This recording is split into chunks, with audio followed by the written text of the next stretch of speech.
नमस्कार दोस्तों, एक बार फिर से आप सभी का स्वागत है हमारे इस यूट्यूब चैनल एजुकेशनल गैलरी में। इस पर्टिकुलर वीडियो में हम सिलेबस देखते हैं जूलॉजी ऑनर्स का, जिसका भी जूलॉजी बीएससी पार्ट थर्ड, जिस बीएससी में जूलॉजी ऑनर्स है, ऑनर्स जूलॉजी का है, तो उसका हम सिलेबस देखते हैं। पार्ट थर्ड का है, किसका है? तो part third, BSc part third student का है, जो पेपर 5 है। ये पेपर 5 है। 6, 7, 8 भी देखेंगे। 8 में तो प्रैक्टिकल होगा, तो वो भी देखेंगे। सिलेबस जाना बहुत ज़रूरी ही है, क्योंकि सिलेबस से ही आप अच्छे से प्रिपरेशन कर पाएंगे और एग्ज़ाम अच्छे से दे पाएंगे। तो इसलिए सिलेबस को ध्यान से देखें और इसमें से कुछ का तैयारी कर लें अच्छे से। एग्ज़ाम में जो भी क्वेश्चन आएंगे इसी में से आएंगे, तो निश्चित है।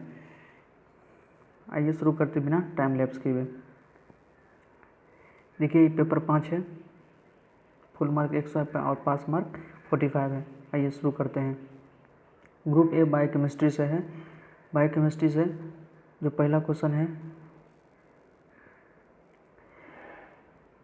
कार्बोहाइड्रेट का, आपको कार्बोहाइड्रेट के बारे में आपको लिखना पड़ेगा, उसका स्ट्रक्चर और क्लासिफिकेशन। हम अभी सिर्फ क्वेश्चन ही पढ़ेंगे, इसको कुछ एक्सप्लेन नहीं करेंगे क्योंकि वीडियो लंबा हो जाता है। आपको अगर एक्सप्लेनेशन भी चाहिए किसी भी क्वेश्चन का, तो आप कमेंट में करके बताइए, हम उसका नोट्स के साथ आपको आंसर भेजेंगे। सेकेंड नंबर है अमाइनो एसिड। अमाइनो एसिड के बारे में क्वेश्चन पूछ सकता है, उसके स्ट्रक्चर और क्लासिफिकेशन के बारे में। प्रोटीन के बारे में पूछ सकता है, स्ट्रक्चर और क्लासिफिकेशन। इसमें भी लिपिड का भी स्ट्रक्चर और क्लासिफिकेशन। तो कार्बोहाइड्रेट, अमाइनो, प्रोटीन और लिपिड, ये जो बायोकेमिस्ट्री में ये सब तो आता ही है मेनली, तो इसको आपको अच्छे से पढ़ लेना है।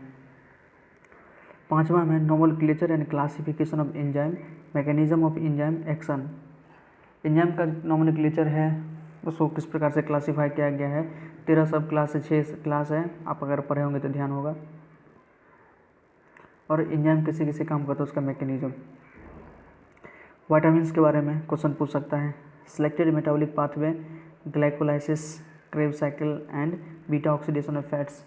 Glycolysis, Krebs cycle, beta oxidation fats, पूरा मेटाबॉलिक पाथवे आपसे पूछ सकता है। ग्लाइकोलाइसिस में 10 स्टेप चलता है, क्रेब साइकिल में कुछ स्टेप है, जिससे हमको ध्यान होना चाहिए। ग्लूकोज 6 फॉस्फेट, फ्रक्टोज 6 बिसफॉस्फेट, इस तरह से आपको ग्लाइकोलाइसिस का स्टेप है, तो इसके बारे में पूछ सकता है। ग्रुप बी देखते हैं। Group B physiology and endocrinology से क्वेश्चन है। पहला क्वेश्चन है nutrition.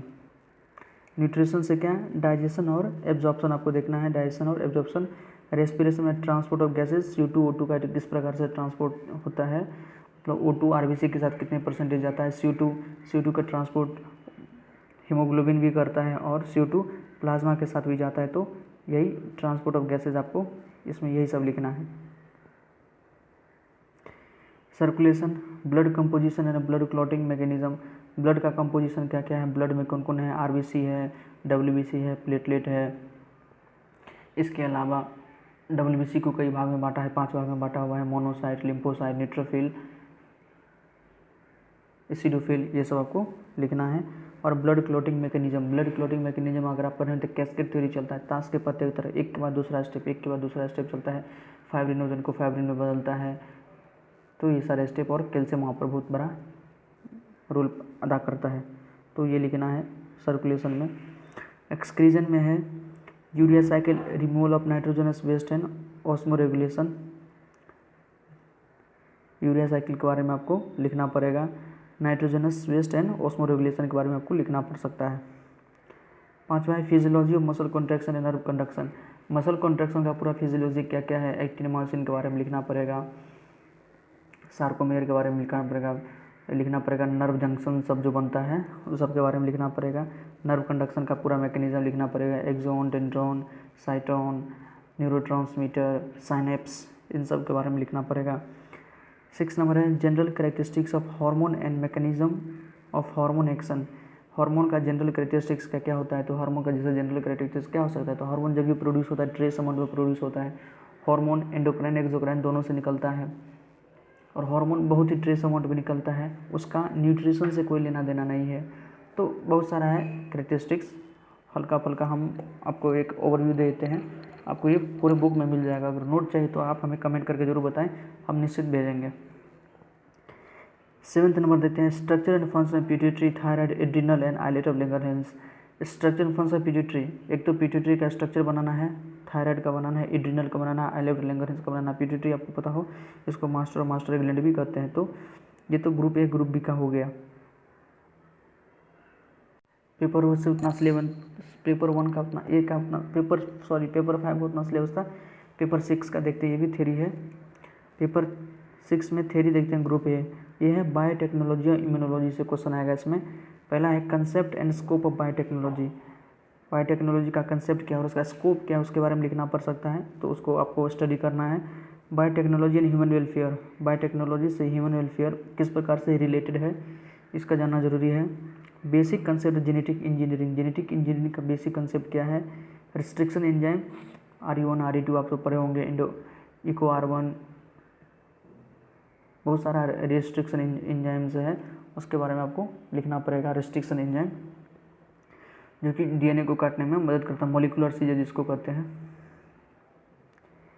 Cloning vehicles, cloning vehicles के बारे में 5 minute. Cloning vehicles, plasmid, cosmid, shuttle vector, DNA fingerprinting, DNA fingerprinting doctor Lalji Tandon, Bharat में DNA फिंगरप्रिंटिंग को एक अच्छे मुकाम पर कौन पहुंचाए थे, डॉक्टर लालजी टंडन। और DNA फिंगरप्रिंटिंग के बारे में आपको लिखना पड़ सकता है। Component of immune system, immune system तो ये तो आप वेरी वेरी इंपॉर्टेंट रख लीजिए, क्योंकि कोविड के टाइम में इम्यून से क्वेश्चन आना बहुत ही कंपलसरी हो गया है, क्योंकि इसमें कोविड क्या करता है, कोरोना वायरस क्या करता है, तो हमारे इम्यून सिस्टम को ही कम कर देता है। तो इम्यून सिस्टम या इम्यून से रिलेटेड क्वेश्चन तो आएगा ही, ये तो आप एक बार निश्चिंत कर लीजिए। एंटीजन एंटीबॉडी इंटरेक्शन, एंटीजन से भी क्वेश्चन आ सकता है। Immune response, allergy and inflammation, vaccine, इस सब को आपको ध्यान रखना। वैक्सीन, वैक्सीन तो मेरे विचार से आपको VVI इसको कर लेना चाहिए, क्योंकि वैक्सीन से अभी क्वेश्चन आना ही है। हमारे देश में भी 2-3 वैक्सीन बन चुका है, कोविशील्ड, कोवैक्सीन, तो वैक्सीन और वैक्सीनेशन प्रोग्राम पर भी क्वेश्चन आ सकता है। ग्रुप बी देखते हैं, इवोल्यूशन एंड जू जियोग्राफी से क्वेश्चन है। थेरीज ऑफ इवोल्यूशन आपको लिखना पड़ सकता है। Lamarckism, Darwinism and new Darwinism का थ्योरी क्या क्या है। Concept of species speciation, genetic drift and Hardy Weinberg law के बारे में लिखना पड़ सकता है। Evolution horse and man, horse का इवोल्यूशन कैसे कैसे हुआ है। Geographical regions, Ethiopian, Australian, oriental region with their faunal distribution, जैसे ये क्वेश्चन तो पिछली बार भी आया हुआ है, हमको ध्यान एकदम, एक बच्चे से हमने डिस्कस किया था तो ओरिएंटल के बारे में पूछा हुआ था। लिविंग फॉसिल के बारे में क्वेश्चन पूछ सकता है। एक्सटेंशन के बारे में, इंसुलर फौना, न्यूटनी एवोल्यूशन, ऑर्थोजेनेसिस, तो ये हमारा पेपर 6 था। और पेपर 7 देखते हैं।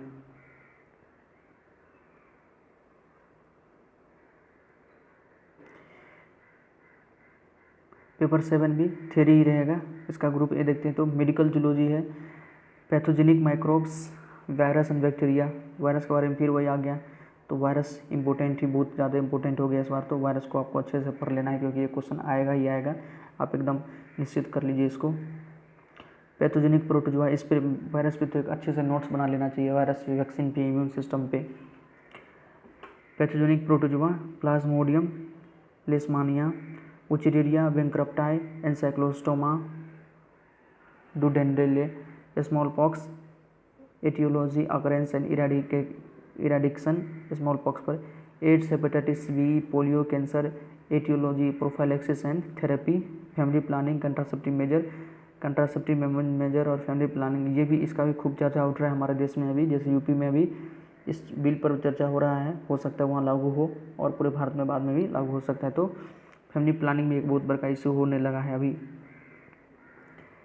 ग्रुप बी है, economic zoology, sericulture, rearing and cocoon production, disease and their control, apiculture practice in Bihar, lac culture practice in Bihar and Jharkhand, lac culture का बिहार और झारखंड में किस प्रकार से प्रैक्टिस हो रहा है बड़े पैमाने पे, लार्ज स्केल या स्मॉल स्केल पे, इसके बारे में आपको पूरा एक्सप्लेन करना पड़ सकता है। Pisciculture, pond management, induce breeding and compost culture crop.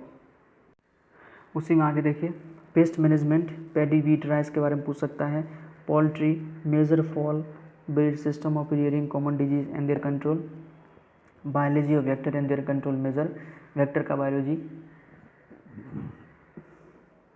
Paper 8 practical होगा, फुल मार्क 100 है, पास मार्क 45 है। तो इसमें बायोकेमिस्ट्री से आपको estimation of glucose by glucometer, ये क्वेश्चन प्रैक्टिकल में आ सकता है। Iodine test for starch, Millon test को प्रोटीन के बारे में पूछ सकता है।